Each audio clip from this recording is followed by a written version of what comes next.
Good. Everyone, let's come together, please. You remember yesterday in the morning session, and we went quite deeply into the three main metaphors that Paul uses for the church. And what were those again?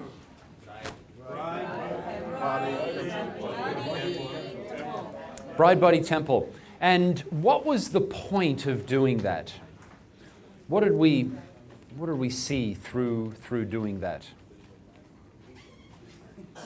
Yeah, it was vision, and it was vision for the spiritual reality, the spiritual nature of the church, wasn't it? Yes. The spiritual nature. That as we're building churches, it's not just that we're building a collection of programs or a building or a big thing, but it's that we're building a bride. We're building a beautiful bride, a pure bride, a spotless bride, an expectant bride, love, fellowship with God. We're building a body, growth, coordination, every member functioning. That we're building a temple, the presence of God, right? The spiritual reality of the church, the spiritual nature of the church.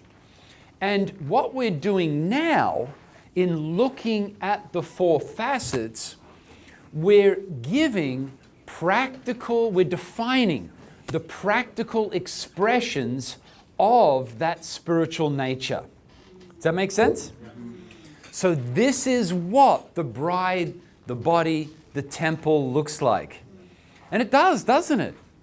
You can see all three of those metaphors really quite beautifully and quite robustly are here in this simple model. So this is expressing the nature of the church. And that's what you're building. You're building a bride, you're building a temple, you're building a body, not just some religious thing. And think about this. If I come to you and I say, hey, you're a Christian, and I say, hey, tell me about your church. So often, how will people answer that? How will Christians answer that? Tell me about your church.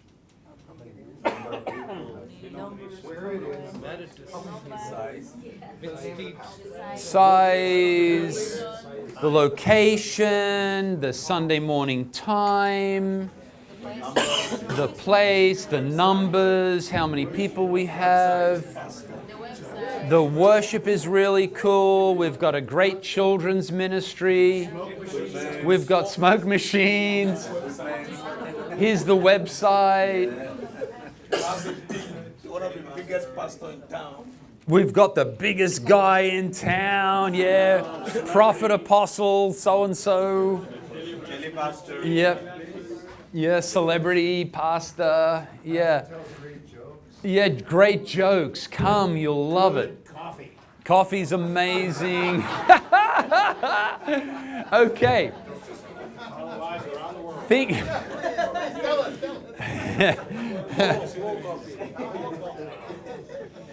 But when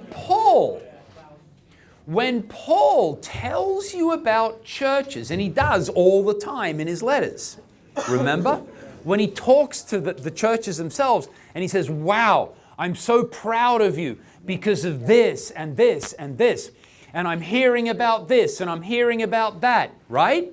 He does this all the time in his letters. What sort of things does he refer to? Their faith, their love, their love one for another, their care for each other, their giving, wow! They're winning the lost. They're supporting each other. They're enduring in suffering. They're loving God. Do you see? How many times does Paul even mention in all of his letters a program? It's not many. He does mention the care of the widows to Timothy, gives specific guidelines, this age and da-da-da and so forth, yeah? So not against programs. Is there any other example? Jim, looking at you. Is that it? Program mentions in Paul's letters? That's the only one I can think of. Ministry for the widows. No, that's this. Working the collection for the other church. Oh, collection for the other church. Well, yeah, it's pretty organic though. Organized.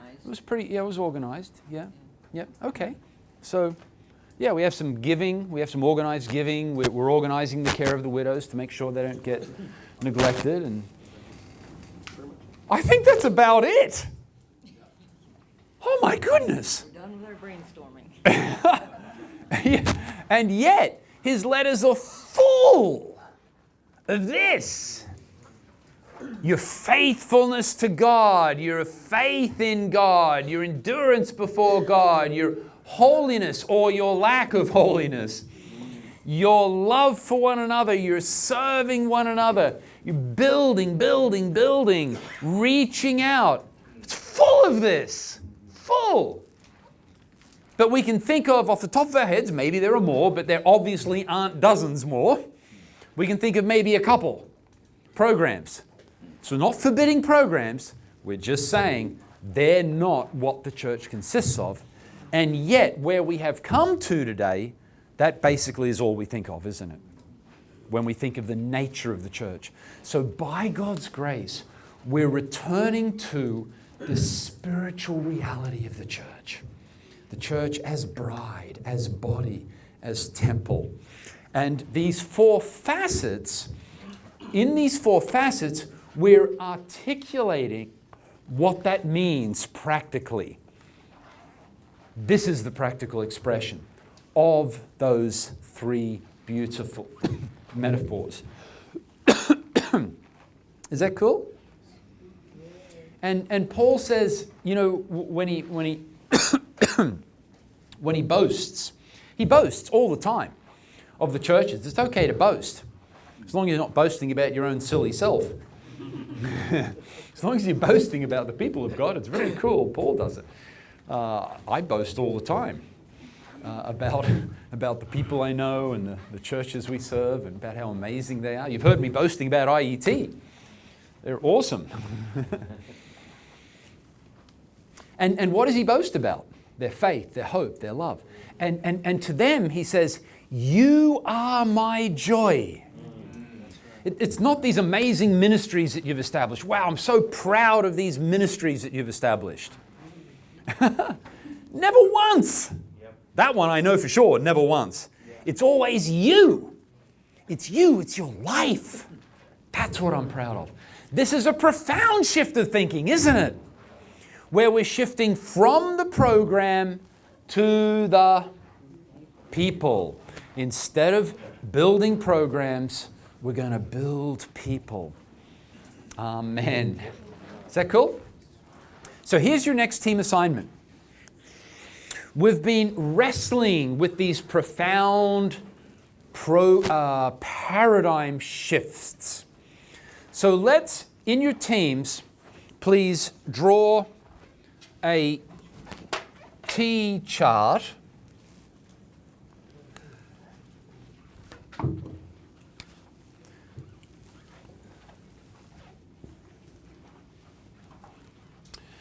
And we'll call this the traditional paradigm. And this is healthy church. What are the contrasts? Make a list of the specific contrasts that you can think of. So one, for example, would be programs to people. Yeah? What are the two headings? It's what's on the board, bro. That's my problem. Can't you read English? Our problem is reading Australian. Unbelievable. I'm not sure. I just thought if I embarrass you, you might forget your question, you know? I think it's, traditional paradigm. There you go. Traditional paradigm healthy church. Clearly that means healthy church. Excellent. All right. Paradigms. It's all a matter of paradigms, guys, here. All right, that's your team assignment. Make a list of as many contrasts that you can think of between traditional paradigm and healthy church. All right, let's hear your thoughts. Thank you. Let's hear your thoughts. Please, what are some contrasts? Programs to people. Focus on programs, focus on people. What else?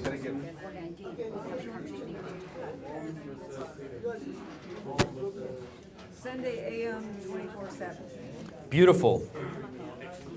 We need to shift from church is Sunday morning to church is 24/7. Exactly. Actually, hey everyone, hey. From each table. After that, open to everyone. 2 points from each. 2 ideas from each table. The one Patty just shared there, going from Sunday morning to 24/7, yeah? That's a really profound one. And I think, remember we identified 4 core paradigm shifts yesterday? I think we're going to add that one as number 5. That the it's a profound shift of paradigm.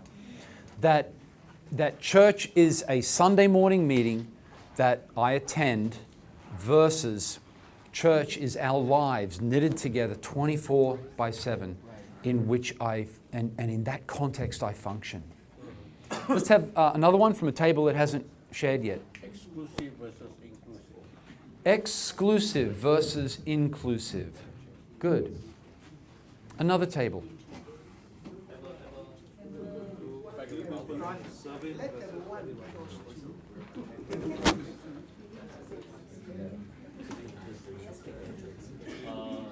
Sending people outside to get training, and the new paradigm is building people inside. Great. Sending people outside. We have to send them outside. Versus, we outsource. We outsource the equipping of our people. We outsource the building of our leaders. Look, there may be certain very specific, areas of expertise in which you need to do that. No problem with that. But most of the building of life can and should occur in the life of the local church. It's amazing, you see seminaries today who recognize that they have been just pretty instructional focused, and they're trying to, basically they don't know it, but they're trying to embrace all 4 dynamics. And so they end up trying to bring, create opportunities with local pastors for mentoring and experiences in churches. And this they're trying to sort of add this stuff in. Whereas in the local church, you've already got all 4 dynamics are beautifully, profoundly, deeply present already. You don't have to create a thing. Just connect with the opportunities that are already there. There's already spiritual mothers and fathers and mentoring and challenging assignments and pressures and victories and failures and all sorts of spiritual engagements. Just connect with what's already there. We don't need, very little do we need to outsource. No problem about some, but the building of life, we should not be outsourcing. That's who we are. That should be our specialty. Building life, yes? Not running programs. What else? Few people serving and everyone serving. Yes. Few people serving and everyone serving. Also, another one directly related to that is who is paid. And so we have a few paid professionals serving, isn't it? Versus everyone is serving and they're not being paid. There is an appendix in the book that I'll look at later, not now, but it's what is the role of paid staff in a healthy church? Because there is a role of paid staff, but we need to think that through. In the traditional paradigm, the paid staff do the work of the ministry, right? I'm not saying you can't have paid staff, especially if you've got a big church, but we need to redefine what it is they should be doing. so that the paid staff, they're not doing the work of the ministry, but they are supporting the people to do the work of the ministry. They're equipping, they're supporting, they're empowering that. And I list a number of specific things in that appendix that can include. That paid staff must think like that too. That's exactly how they need to think. Because the problem is they need to make sure that they earn their living, so they're going to work. Yep. Yep. And they're doing the wrong stuff. They're trying to do the ministry work rather than equipping and supporting the people who do the ministry work. Yeah, it's a profound, can we say that also, professionals to unpaid? It's such a sad thing when we have professionally oriented churches. It's so sad, it's so weak. Compare it. What if everyone in the life of the church, or most in the life of the church, have the vision and the capacity to love God, serve others, build others, reach out? Wow. Stress too much on knowing and very little on being and doing. So, emphasis on knowing. Yeah, everything's all about what do you know, what do you understand, versus who are you and what are you doing.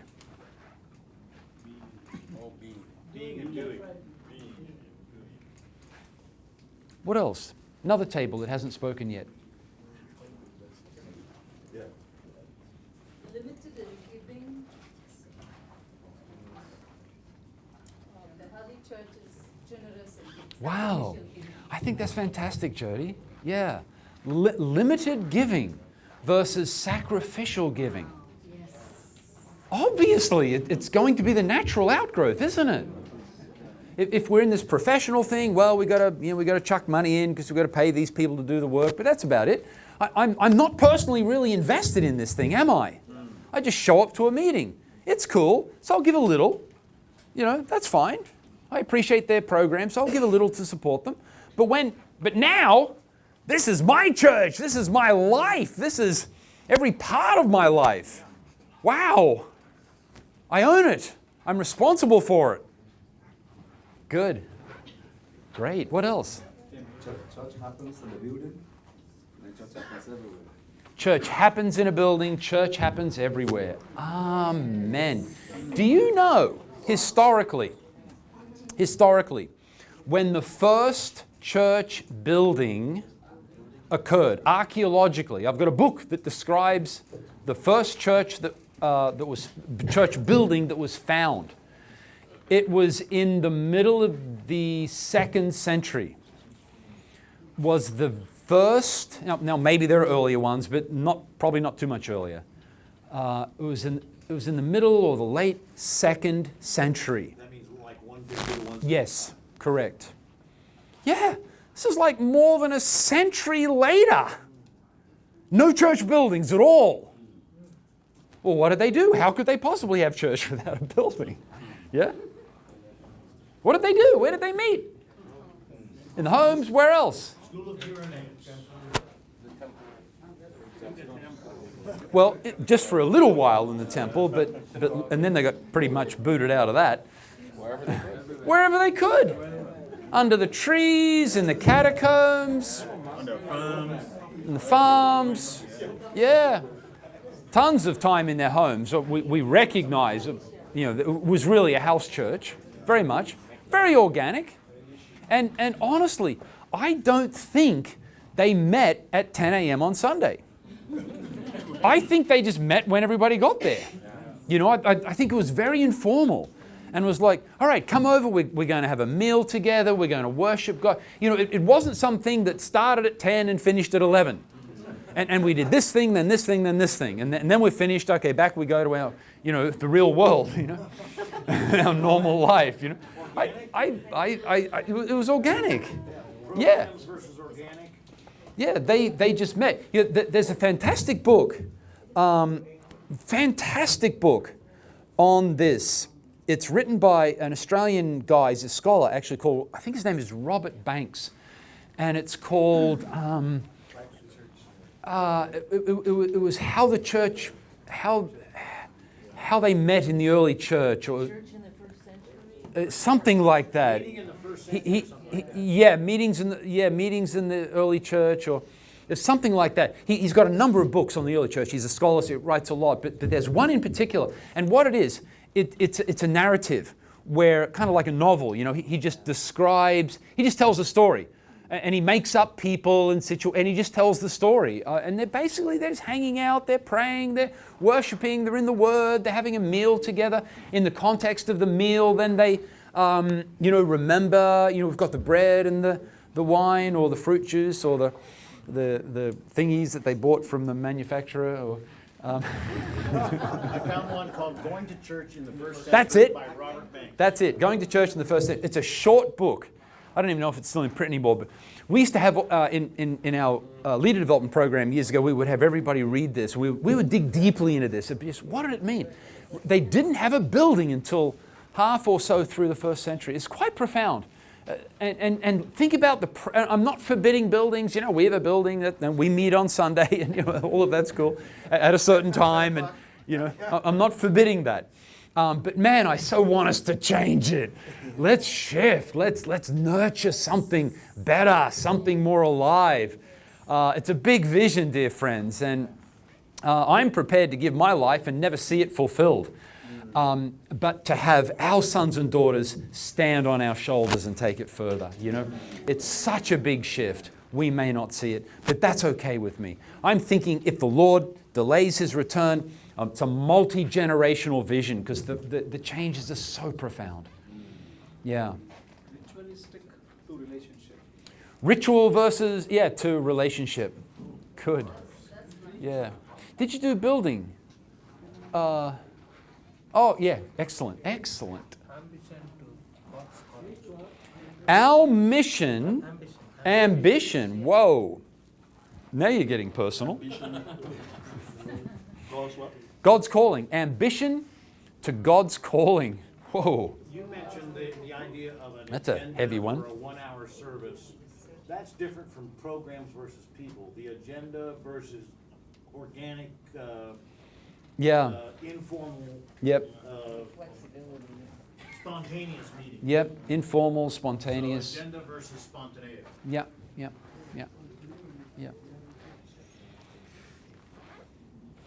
Good. What else? These are great. System above the people, and people above the system. System above the people? Wow. Who serves who? In other words, systems above the people or people above the systems? And again, we're not prohibiting systems. There will be the need for systems, especially if you've got a lot of people, which, in many parts of the world, we've got a lot of people. So we have to have some systems. Remember, that's the spiritual infrastructure. But that always must serve the life rather than dominate the life. Good. Please, brother. Addressing the needs and addressing the essentials of the four phases. Addressing the needs versus like nurturing the four facets. We're meeting needs versus nurturing the four facets. Wow. Really good. And what if we do nurture the four facets? What if you as a church leader, you work hard to nurture the four facets in the life of the church? What will happen to the needs? They'll be met, won't they? Wonderfully by the body, by the people. That's who's supposed to be doing it. So don't be afraid you're going to lose something here. You're not going to lose anything here. You're going to gain. There's so many more needs can be met. Obviously. When the whole church is serving those who have need. So I'm not saying ignore the needy. That's not the point. It's what is the calling of the leaders is to equip the people so the needy can be helped properly. I could add symbolic and substantial. Symbolic versus substance. Wow, good one. Yeah. Jody? Competitive Competitive versus complementing. Do you mean like one church to another church or within a church? Yeah. Great. Great. Yeah. And collaborative. Yeah. So competitive versus complementary and collaborative. Here the tradition That's says great. there is no proper succession, Wow. or only the children become the next. Yep. But here, No succession. intentionally, Where do we have succession here in the four facets? Where do we have succession? Oh my goodness. Do we see succession? Here it is. Where we're building across the life of the church. Parents building children, leaders building leaders, disciples building disciples, old men, old women building. Oh wow. We've got succession coming out our ears.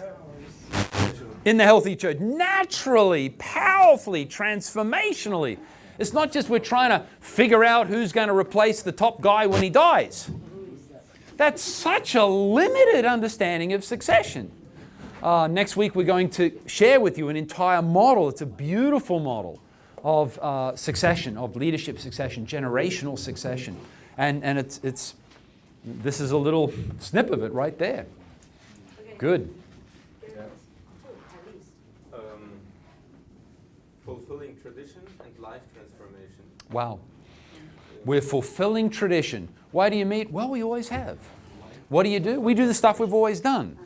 Versus life transformation. Good. That's it. That's our agenda. And the second one, from the shift from it is mine and to it is ours. Lovely. It is Christ. Yep. It's not Yep. about me as well. Yep. It's ours. That's okay. Don't worry about it, Linda. Fulfilling tradition. I misspell all the time when I'm writing on whiteboards. And that's one of the reasons, for the beautiful writing. That way no one can tell. See, there's method to the madness. Okay, the next one was mine. It's mine to it's ours. It's ours. And Christ's. Yeah. Amen. Whose church? Good. Miriam. Tradition, they are full of religious, while in healthy church, they are controlled by the spirits. So we're controlled by tradition and They are full of religious. full of religious stuff versus spiritual stuff. Religious and spiritual. Religious and spiritual. Yeah, good. Please. People are consumers. People People are consumers. consumers, While they serve, everyone serves. contributors. Yeah, good. Consumers, contributors. Great. Lovely. I have an example for that. Yes, watching the choir, like a concert, we pay it, than singing by themselves. Yeah, singing along. Watching the performance versus participation. Yeah. Performance and Worship. Boring versus dynamic. boring. Yeah. I remember in the early days of our church, this went back when there were newspapers, such a thing existed, and churches were advertised in the newspaper, and so we advertised in the local newspaper every week, and our advertisement said, "Why should church be boring?" I love that. We created little cards. Two people would hand out little cards, and the card said, "Why should church be boring?" That was it. And then it had our name and Living Faith. Why should church be boring? It's like we think the more boring it is, somehow the more God is pleased. He's pleased with our endurance, with our sacrifice. I was like, look, we're serving God. How creative is God? You know how many species of insect are there? It's like 13 million or something. Different species of bugs. That's God's creativity. And yet we who say we're filled with God, serving God, doing God's work, it's like we do everything the same. Everybody's just, we're all asleep. It's like, hang on. That's weird, man. Come on. Why should church be boring? There's a restaurant in town called Bugs Cafe. You can eat some of those insects. Oh, excellent. We have entertain versus equip. Entertain versus equip. Or passive versus active. Passive, active. Good. Survival versus taking risk. Sorry, bro? Focus on survival versus taking risk. Wow. Yeah, survival. Just maintaining existence versus, come on guys, let's go. Let's take a risk. Let's explore. Let's pioneer. Let's experiment. Amen. Amen. Let's trust God. Yeah. Leaders focus on doing ministry, leaders focus on equipping people. Yep. Leaders do ministry, leaders equip people. Oh, you got that one. Oh, you're ahead of the time. Fear versus faith. Wow. Amen. Good one. Yeah. Yeah, we just close down. The world's against us, so we just kind of get inward looking and, Or even in ministry, I was part of a church where I was afraid to study the Bible for fear that I would discover something contrary. So there's a real fear and intimidation. Wow. Because I'm looking at the professionals and Yeah. and so I Yeah. can't step out in faith because I'm Wow. Wow. Goodness me. Hey, Malcolm, there is a good one here. By the way, on that, please challenge my models. Always. Add to them, change them. Tell me where they're wrong. No problem. Remember my S? 0? I'll change in a moment. You show me a better way of doing it? We'll use that. I'm serious. Please. So Duncan said a really interesting one. He said, feeding on the people versus feeding the people. This is numbers. This is what we Oh my goodness.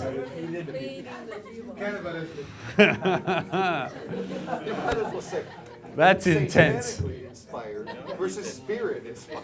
Oh boy. Feeding on the people versus feeding the people. Yeah. All right. That's good. I think I think we've got the ultimate one there. That I was waiting for that one to come out, and so now we'd better call it quits before anything worse happens. Thank you. We could go on and on, couldn't we? Man, I mean, see how clear the paradigm is when we start thinking through this simple model of healthy church. Union with Christ, every member functioning, 4 facets. That's all we've done. And it articulates all of this clearly. See, otherwise, without the model, we know something's wrong. Yeah? We're not, yeah, and we'll say, hey, we need to do this or change that, and it'll kind of be these random ideas, all of which are good. But we don't have a clear, systematic, comprehensive way of actually dealing with it, of describing it and then changing it. We're just more complaining about this thing or suggesting that thing, you know? We don't have a framework that shows us what we can do and how to do it. Is that cool? So that's the power of these models. Very simple models, but very transformational if we can use them properly. Good. Let's think a little more about the 4 facets, please.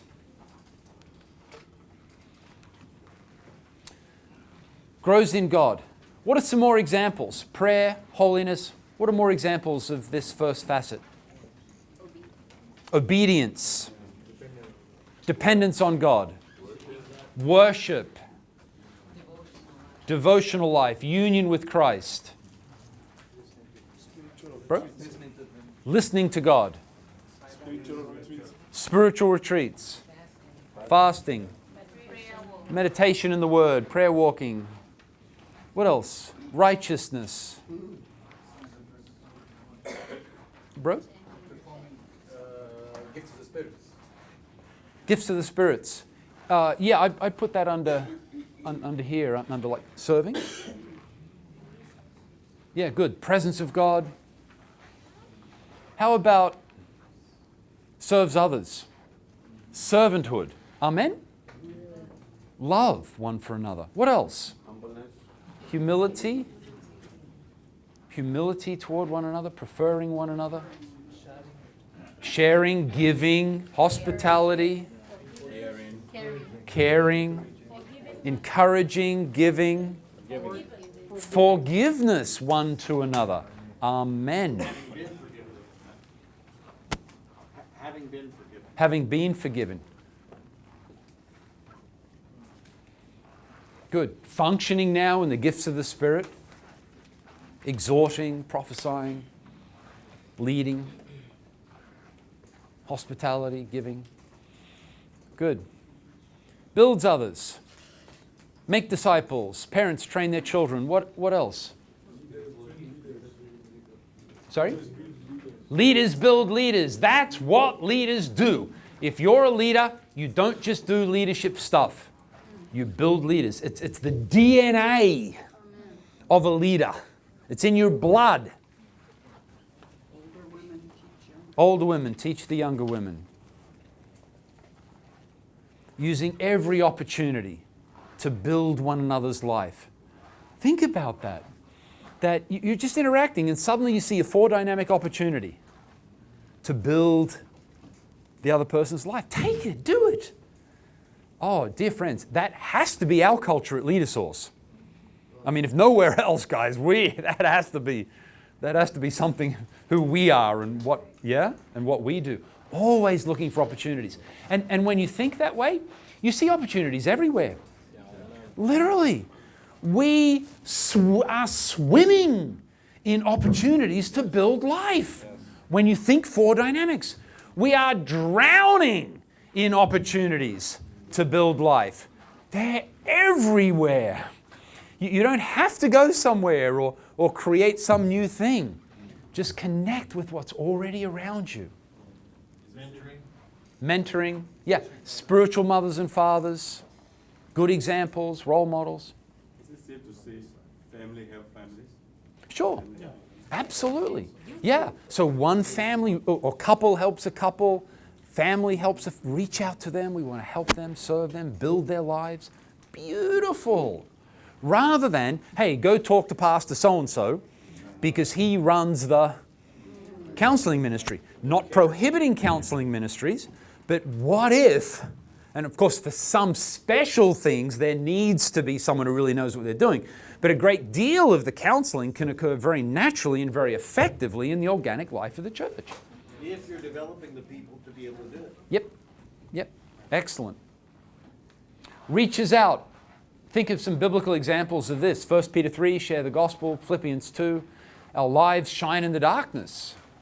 What else? Matthew 28, of course. Mark 16. Iha. Salt and light. I would say go. Great Commission. Yep, Great Commission. Amen. Giving a drink of water, showing compassion. Showing compassion. Meeting, challenging. Like, I think if a church could help a nation that is suffering a terrible disease, and if the church could stand up and be an effort to help, we're reaching out by that. We're showing the love of Jesus. Great. Let's move on to the role of programs, and this is on page 67. And I want to be very clear here because we've been speaking a little bit negatively about programs. And so we want to, I don't want to be misunderstood here. Let's just read through this together. Forgive me for reading from the book here, but we will just a little. on page 67. In stressing shifting from programs to people, shifting from logistics to life, this can be a bit disconcerting for some church leaders because all they've ever known is programs. It's like, well, what are we going to do?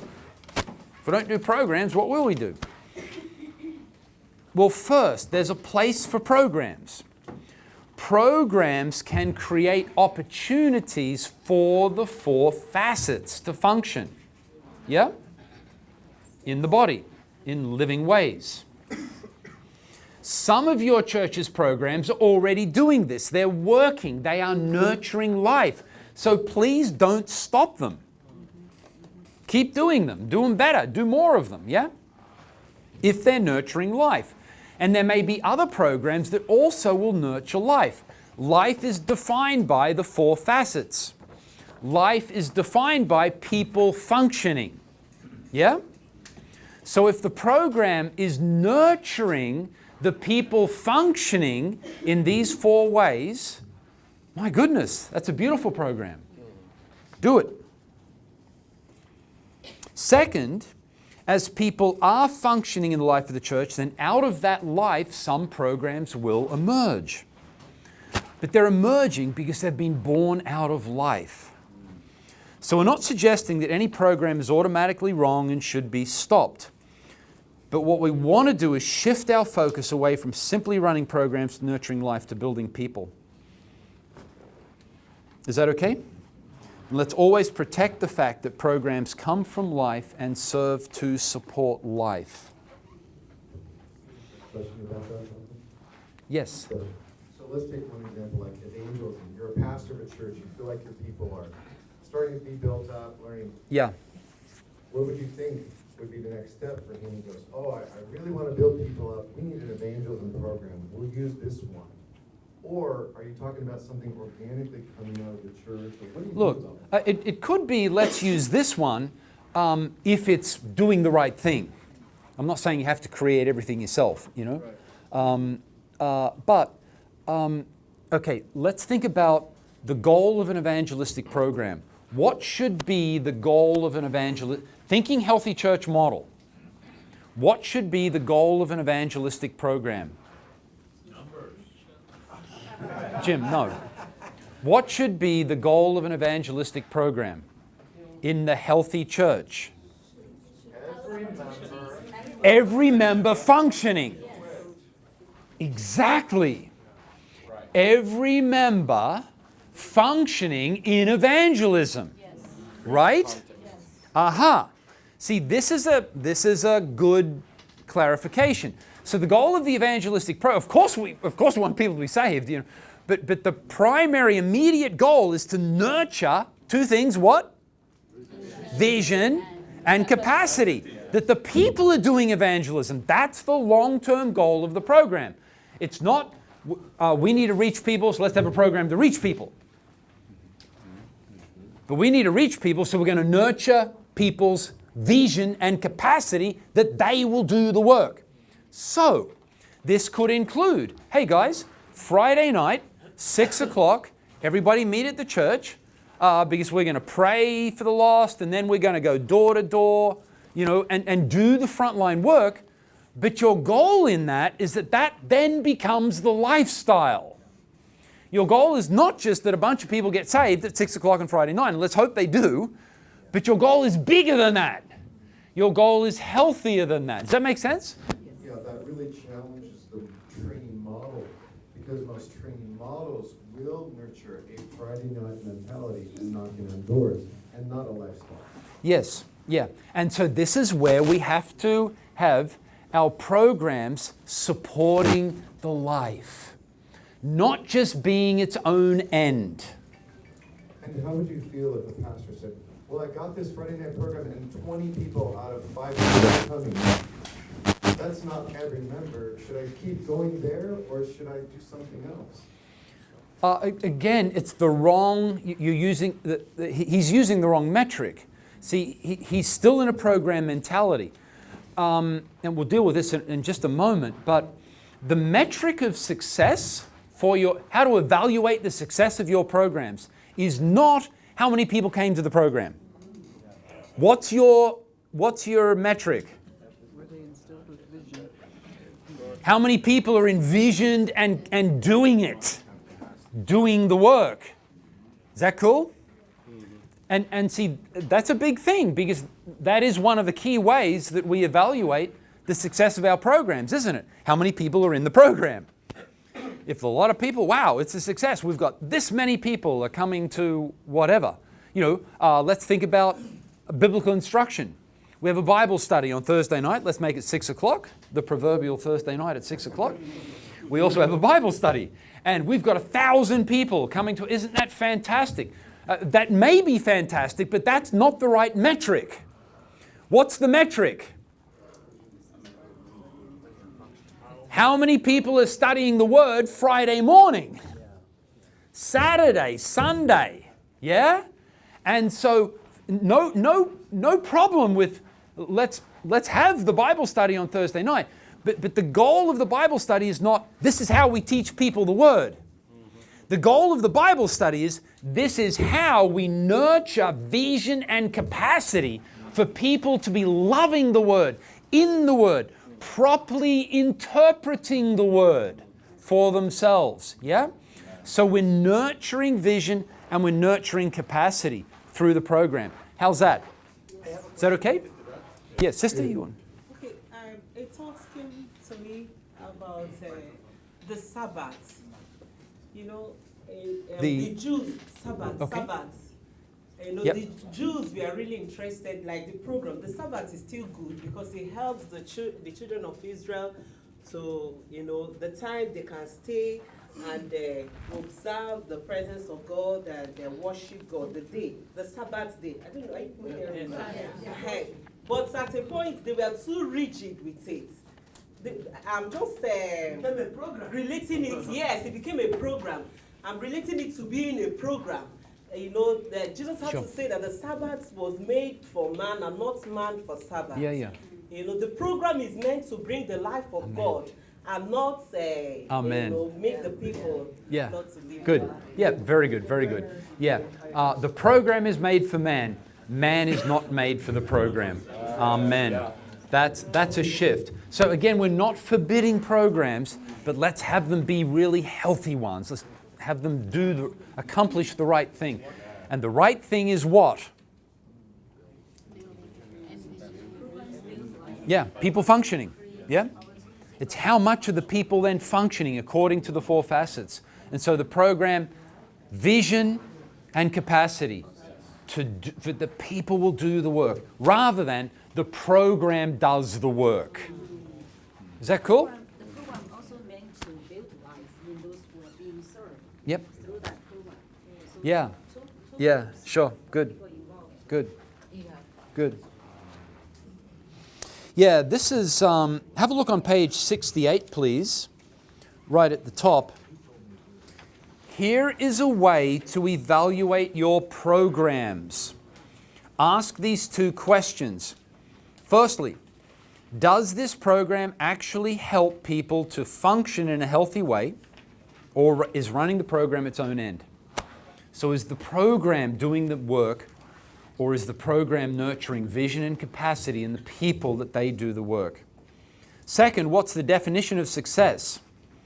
Is success the number of people who participate, or is success that as a result of the program, people are acting, growing, serving, building, reaching out in the daily life of the church? Is that cool? Underneath that, do not proceed to read this, do not keep reading this page on page 68 to the next paragraph unless you are really willing to face a harsh reality. The faint of heart should not go any further. What do you think? Should we try? See if we survive? This is heavy. Here is a way to evaluate your own personal focus as a leader. Ask yourself the question, over the last month, how much time did I spend running programs? And how much time did I personally spend investing in people's lives? Yowie!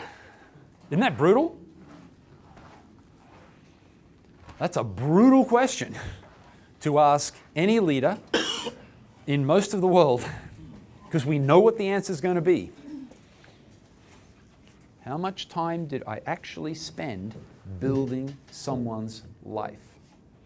See, every leader you meet will say, well, our programs are building life. That's why we do them. I mean, people don't run programs because, they don't think, I'm just going to run this program for its own sake. I mean, they're really hoping that it will build life.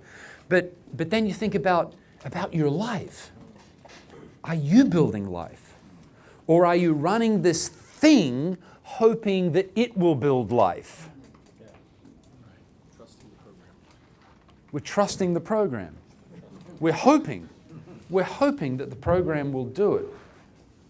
Wow. It's a different focus, isn't it? For us as leaders. What if leaders would shift their focus? What if the leaders would shift their focus? It's got to start with the leaders. We have the privilege of working with so many leaders. What if their focus will shift from becoming expert managers of programs to becoming brilliant mentors and coaches and spiritual fathers and mothers and builders of people? Wow. Which, by the way, is exactly what Jesus did. How many programs did he run? One. What's the number? He ran one? What were you? The Father's plan. Okay. I think the number actually was 0. Programs as we know it. He moved according to life, of course, in the will of the Father, but he didn't do any programs. Literally none, guys. Literally none. Yeah. Let's face that. Let's think, what does that mean for us? It's okay? So here are the 3 big ideas about programs. Programs can create opportunities. The evangelistic meeting on Thursday night, if you do this well, it'll nurture vision. For them on Friday at work, they're going to share the gospel. So the program can create opportunities. Second, recognize that programs will emerge out of the life of the church. We'll see one later that did emerge out of the life. Well, it's the taking care of the widows, in the early days of the church. You remember? And there was a program was established. But that came out of life. It was necessary. Yeah? That's an example. It's a good example. So programs must come from life and serve to support life. This is how to think about programs. Is it okay? I have a question regarding the programs. Yes.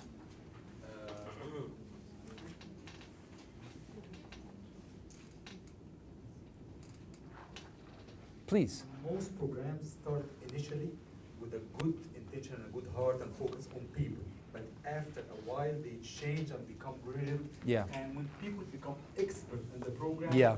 they tend to focus on Running the thing. achievement, not Yeah. how do you overcome this? We destroy programs and we start over, or we can we fix the existing programs? Or Well, there's no single answer to that, of course. And in some cases, it needs to be fixed. In other cases, it needs to be, terminated. But how to is there any way to avoid this?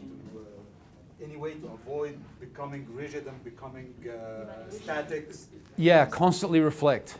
Constantly reflect. What is our measure of success? The questions we just gave. Is this actually working?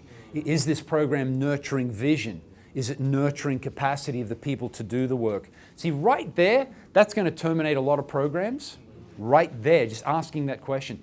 Because the average program in a local church, the goal of the program is to do the work. That's the goal of the program. Versus the goal of the program being to nurture vision and capacity of the people to do the work. And of course it includes the program will do the work itself. But the goal and the way the program is designed will be to nurture vision and capacity. Then it's cool, then it's fantastic. So evaluate it. Number one, have the right goal in the first place. Really be thinking through that our goal is, the church is not a collection of well-run, effective programs. The church is the lives of the people of God who are functioning. That's got to be your understanding of church in the first place. Is that okay? That's your goal. And if a program will help you to achieve that, cool, please use it. And if the programs you're doing right now are achieving that, my goodness, thank God. Don't stop them. But they've got to be doing the right thing. All right, let's go to the next circle. Can we go to the next circle now? And this is page 72. And so we've begun, the first circle was Christ. From union with Christ, every member functioning. What does every member do? 4 things. What does every member do?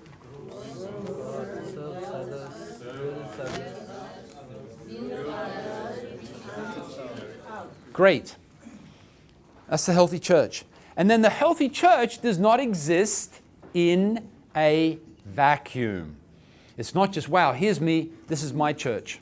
We're healthy, thank God. We just us and God. Our church and God, we're a majority, you know. That's wrong. No, you're part of something a whole lot bigger than you are. And so this brings us to a new aspect of the healthy church, and that is right relationships with the broader body of Christ. And look on page 73, please. I developed this list many years ago when I wrote a book called Church Planting in the New Testament. And I went through a church planting in the book of Acts. And I went through the book of Acts. And I went through the book of Acts. And I identified every kind of, and the epistles, I identified every kind of interaction between churches, you know, where one church is connecting somehow with another church. And I saw these kinds of things. So I think it's a fairly good list. I think it's fairly comprehensive. There may be things missing. If you come up with something, please let me know, and we will add it. But just scan this. We won't study this here. It's a whole big study. I've got tons of passages there, obviously. It's a great study. You know, you could spend a couple of days just on this and really reflect on how your church is doing in relationship to other churches. See these things? It's cool, eh? These are the practical ways that the churches in the book of Acts expressed their unity. This is how they connected with one another.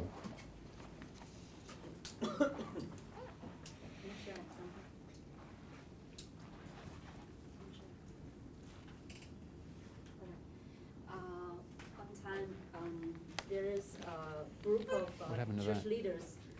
We call it a church union. So once a month, the leaders of those churches all meet together. Originally it was for fellowship, for mutual encouragement, but then over the years it has become very difficult to maintain. Nobody wants to come to this meeting because people come, looking for resources or promoting themselves. They are doing. Yeah. So whatever, Yeah. it has become very, very hard, and everybody feel disappointed. Nobody gets, feel they get what they want. But people still feel like, oh, we are the churches in this city, we should be meeting together. But what's our point of meeting together? Anyway, it had become very difficult for them to continue that body, that church union body. So finally, they asked us to come and see if we can help. So I went to this church meeting with this model, healthy church model, and I focused on this circle, the larger body of Christ. And so what I did was, with all those leaders, we did a Bible study of this list. Uh-huh. I assigned these scriptures, each one of these on the atom, to different group of church leaders. The 2 of you or 3 of you study this, and the other 3 study this. So everyone studied this, and then report, what did you, I just gave them scriptures. Please study these scriptures and see how the churches in the New Testament related to each other, interacted with each other. And so after studied it, and then they each report, and then they discovered, wow, it was so rich. And it was such a unity of life the interaction was not just on, what can I get from you, or what ministry can we do, but it's actually the sharing of life. Amen. And so we did this study, and after that, and it just completely changed the nature of this gathering, of this identity. And we realized, wow, when we come together, we are actually the larger body of Christ. We are still a church. We are still a church. We are now meeting as a business. It's not a business meeting, or it's not just a strategy meeting. We are a church meeting. Even though we are from different churches, we are the larger body of Christ. So then once we establish this nature as the nature of this leaders meeting, then that becomes easier. Then I ask the next question. So when we meet as a church, who should be in the center? What should be our agenda? Who should be in the center? Easy. Christ center. Christ should be the center. So not just what I want, what can I get from you? What does God want for the larger body of Christ in this city? Well, how does God want us to be? Yeah. How does God want us to interact? How does God want us to serve? And then from that day on, has completely changed how we meet, what we meet for. When we meet together, we worship God, we pray together, we serve each other, we care for each other. And it's, at the same time, the churches were really going through persecution. Some were persecuted more than the others. So every time we get together, we worship God and we surrender to His great purpose, no matter what's going on. And then we also have time in the scripture to nurture and encourage each other. And then we also have opportunities for those who are heavily persecuted to share their anxiety, their fear, their burden. And then the rest of us pray with them and cry with them. And then it really grows. And many more leaders want to come, and it just become a very beautiful gathering, and really a sense of deep bonding and supporting and serving each other, serve God together in this city. So that's what I did with that. That's great, Mary. And notice what Mary did there, that so often when people think about groupings of leaders, church leaders in a city, they try to create some new organizational structure, something. And you didn't hear Mary talk about create something. You heard her talk about life, building life, nurturing life. Yeah, really beautiful example of a very healthy now relationships between leaders in a very large city in China. Cool. All right, one more thing to do now, and this is, let's talk about the vision of every local church. The vision. There's so much talk around the world in churches. What's the vision of your church? And we feel like every local church has to have a unique vision. And what I'm telling you is, that is simply not true. We got that idea from the world. That's corporate thinking, and it is directly contradicted by the Scripture. Which Scripture? Ephesians 4. God gives us the vision, His vision for the church. And so there's all this encouragement, that as a local church, you need to have your own vision, your own specialized, unique vision. Notice how we're talking about this immediately after talking about our relationship to the broader body of Christ. See, if I've got my own unique vision, your church, your own unique vision, vision ends up dividing us. But the fact is, the reality is, dear friends, we all have the same vision. God gave it to us. He didn't tell us create your own vision. He said, here's your vision. It's Ephesians 4. And when we embrace this, when we have this, it unites us. That we're actually one. We have the same shared vision. And so it's not, I've got a unique vision because I'm competing with you. Yeah? which so often is behind that idea. You know, what sets you apart? What makes you different from other churches? Do you see that in the Scripture? What makes you... See, it's fine for that in the corporate world. I've got no argument there. That's what your company needs to do, you know, because you're in business. You're trying to get people to buy your thing and not the other guys. No problem in the business world. But in the church world, you're not trying to set yourself apart from the other churches. Are you? Who are you competing with? You're not competing with other churches. You're competing with the world, the flesh, and the devil. Yeah? But not other churches. Other churches, we're all on the same team. Hello? We all have the same leader. We're all part of the same body of Christ. We all have the same vision. And God tells us what that vision is. So here is a little framework here. And this is beginning on page 69. Yeah, I think we've got some of these there. Look at these differences here on page 69 in your manual. I'm contrasting here a corporate approach to vision versus a biblical church, healthy vision. In the corporate vision, vision is your competitive advantage. Yes? That's appropriate. You're completely appropriate. But in the church, vision is not your competitive advantage, it's your calling from God. It's the vision He's given you, it's the calling He has given you to pursue. In the corporate world, vision supports market share. This is not on the... Need to update that. Vision supports market share, right? In the corporate world. In the church, vision supports spiritual health.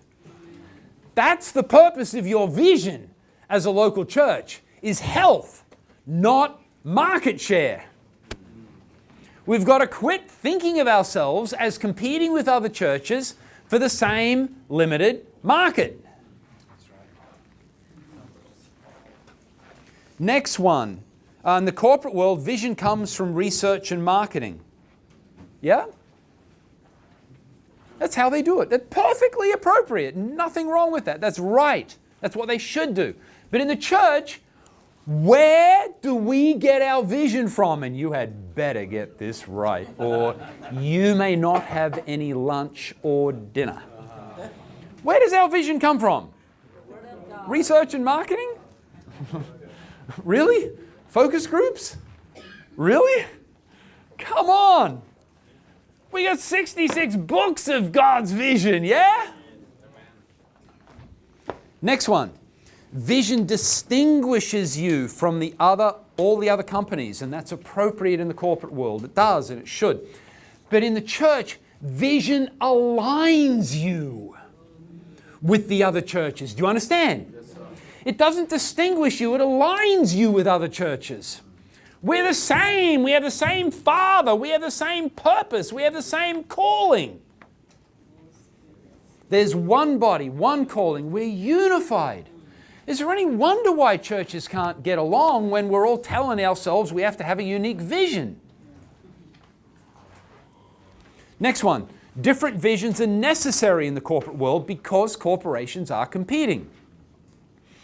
But in the church, dear brother, dear sister, please, can we stop competing? In the corporate world, man defines the vision. Who defines the vision for us? God. That's it. In the corporate world, we have a unique identity. In the church, we lose our identity. We are hidden with Christ in God. It's His identity that counts. Now, go back to the previous page, page 69, about halfway down. So the fact is, all churches are called to the same broad vision of Ephesians 4. It is true that some churches will have a particular capacity in a certain focused area. So, for example, some churches may be really gifted in teaching, some in evangelism. In my church, some years ago, we were quite well known for building leaders.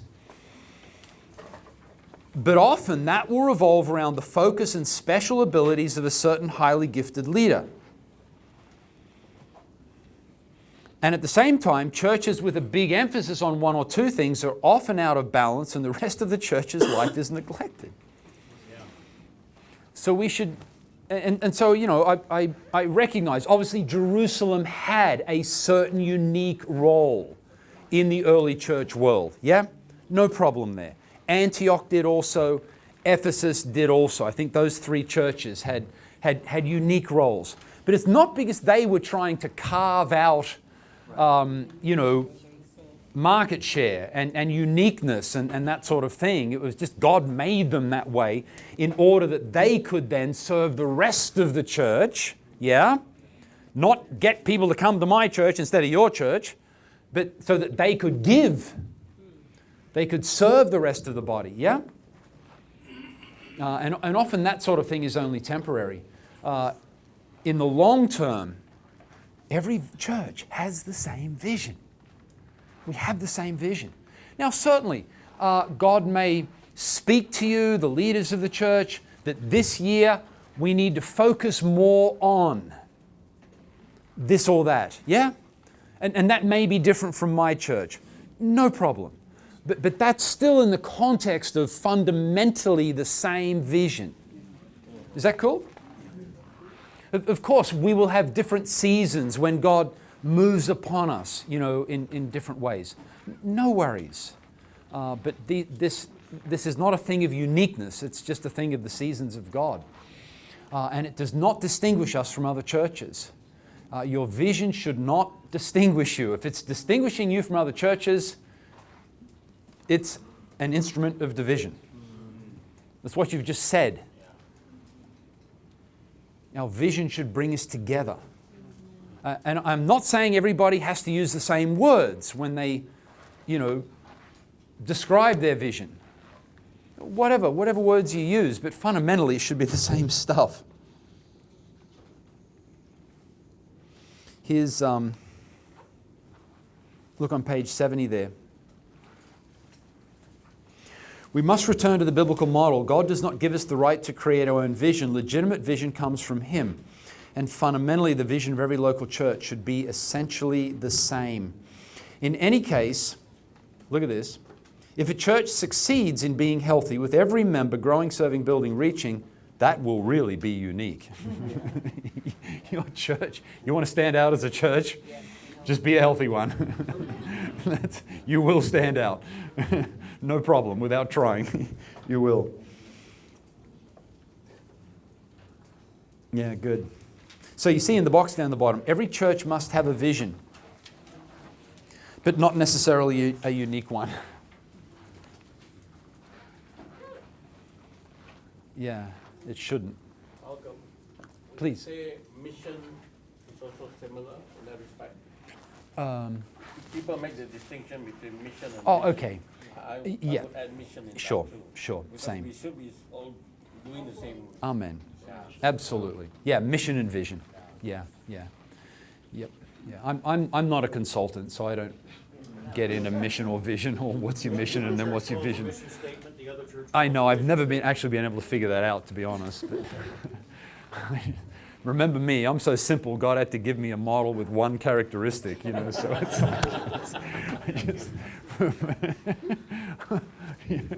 just face reality. Yeah, and it's interesting, you know, how many church vision statements have you seen and read over the years, you know? Oh my goodness. You know, hundreds and hundreds, yeah, I know I have. And think about them.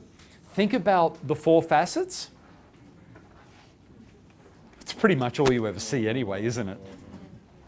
It's pretty much. You know, we want to know God and make Him known. Which facets? Grow and reach out.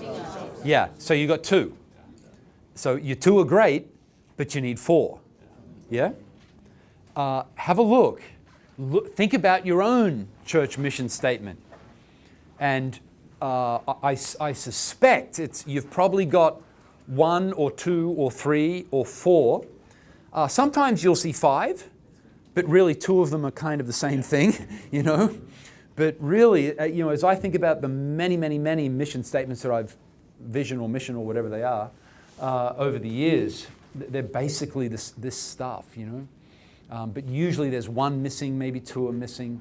There are probably some churches that have something I'm not thinking of, but they're usually along these lines. And so often church vision statements, some consultant comes in and says, "Dear local church, what's your vision?" They all look at each other like, I don't know, we're just trying to obey God, you know, or something vague, you know. Local churches don't think much about stuff. And the consultant says, "What, are you kidding? You need a vision statement. Let me help you write one." And so then they'll reflect and they'll think and they'll come up with this and come up with that, and they end up with something, you know, and it's weak. It's weak. Instead of it being, okay, let's look at the scriptures in a really disciplined, deep way. So it's not thinking about, you know, kind of who are we as a church and what do we really value as a church, and, you know, these sorts of, you know, kind of corporate consulting, you know, paths. I mean, forgive me there. I'm just sharing my own personal quirks. I'm a Word of God person. I'm a Word of God man, you know. I'm like, let's see it in the Word. If I don't see it in the Word, I don't have time for it. Because I got one life. I don't know how many lives you have, but I've only got one. And I'm not going to give it for what some consultant says. I'm going to give it for what I see in the Word and for what the Holy Spirit is showing us, yeah? That's it. That's all I've got time for. That's all I've got breath for. And this life seems to go pretty quickly, by the way, for those of you who haven't picked up on that yet. So we don't have time to waste, yeah? Let's stay with what really matters, what really counts, and not just get caught up in the latest sort of leadership fads and, you know, the latest kind of consulting thing. So I'm very much behind churches having vision and having a clear vision. 100% behind that. Very much. We should know what is our vision, our mission, our purpose. To me, that means all the same thing, but we need to know that. We need to be clear about that. Amen to that. But we should be released from the pressure. This causes local pastors so much pressure. You know, a sense of condemnation. Like, what's your vision, pastor? Well, you know, like, what's the matter with you? No wonder you're failing, you know, and come on, what's your unique vision? Well, I don't know, do I have one? You know, and then you think, well, I don't really have a unique vision, do I? Oh, you have to. That's all this pressure, you know? To be like the other churches, especially the big ones, because they have these beautiful visions with marketing and all this stuff. And you think you got to have that stuff. No, you don't. You need union with Christ. And from His indwelling life, every member functioning in those 4 ways, in good relationship with the broader church, you will do well. Amen. Whether you are unique or not, who cares? Yes. Whether you're distinguished from the rest of the body of Christ, please stop trying to be. Because the areas that you try to be distinguished, you're probably going to end up all messed up about. You know, you're trying to do something different just for the sake of distinguishing yourself instead of doing what the basics that God has called us to do. So there's nothing flashy about the 4 facets, is there? You know, there's not some new zippy exciting thing. That's the basics, dear friends. But if we will do that, we will change nations. Amen? Amen. Let's stand together, please. Yeah, so be released. And as you share this model with pastors, you will see that happen. You will see their eyes light up. And they'll go, oh, wow. You mean I'm not a failure because I'm not able to articulate a unique vision? You mean I can just forget about that and just go with what the Bible tells me to do? Oh, awesome. Seriously, you will be setting leaders free from this awful pressure that we took from the corporate world. We just took it from the world. And it's fine, it works in the world. That's cool. It's the right thing for them. You're not in the world. You've been translated out of the world into the kingdom of God. And He has given you His vision. Beautifully so. And so let's go for that. Amen. Let's raise our hands. Let's all of us, each of us, raise our voices to God and commit ourselves to the vision of God, the purpose of God, to healthy programs, to healthy church.